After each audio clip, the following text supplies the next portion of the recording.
Hello everyone, welcome back Eesha Vicky's channel. Today recipe పల్లీ చెక్క. నేను చెప్పిన కొలతలను మీరు ఫాలో అయినట్లయితే పల్లీ చెక్క అనేది పర్ఫెక్ట్గా వస్తుందండి. పల్లీ చెక్కలో యూస్ చేసే పల్లీలు అండ్ బెల్లం, వీటి రెండిటి వల్ల మనకి ఐరన్ అనేది వస్తుందండి. సో ఈ పల్లీ చెక్కను మనం ఇంట్లోనే ఈజీగా ఎలా ప్రిపేర్ చేసుకోవాలో చూసేద్దాం. ముందుగా నేను పల్లీలను వేయించి పొట్టు తీసుకున్న వాటిని 2 గ్లాసెస్ యాడ్ చేశాను.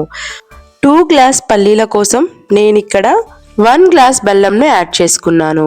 ఇలా యాడ్ చేసుకున్న తర్వాత 3/4 గ్లాస్ వాటర్ని యాడ్ చేసుకొని ఇప్పుడు ఈ బౌల్ని మనం స్టవ్ మీద ఉంచేసి పాకం రెడీ చేసుకోవాలి. బెల్లం అంతా మెల్ట్ అయిపోయి మనకి పాకం వచ్చేంత వరకు దీనిని మధ్య మధ్యలో చెక్ చేస్తూ ఇలా మనం గరిటెతో తిప్పుకుంటూ ఉండాలి.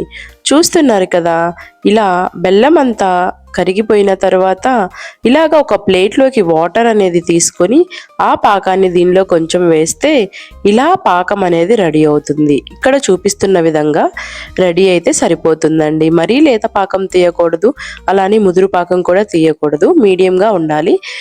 ఇలా పాకం రెడీ అయిపోయిన తర్వాత దీనిలోకి పల్లీలను యాడ్ చేసుకొని వేడిగా ఉన్నప్పుడే ఇంకొక ప్లేట్లోకి షిఫ్ట్ చేసుకొని ఇలా స్ప్రెడ్ చేసుకోవాలి.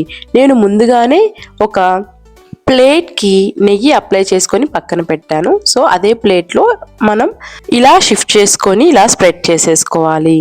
సో చూస్తున్నారు కదా, పల్లీ చెక్క అనేది ఎంత పర్ఫెక్ట్గా వచ్చిందో. దీనిని బాగా ఆరేలా పక్కన ఉంచండి. ఒక 20 మినిట్స్ అయినా పక్కన ఉంచేయండి. అప్పుడు ఇది కొంచెం గట్టి పడుతుంది. ఇక్కడ చూపిస్తున్న విధంగా పీసెస్గా కట్ చేసుకొని ఎంజాయ్ చేస్తూ తినేయండి.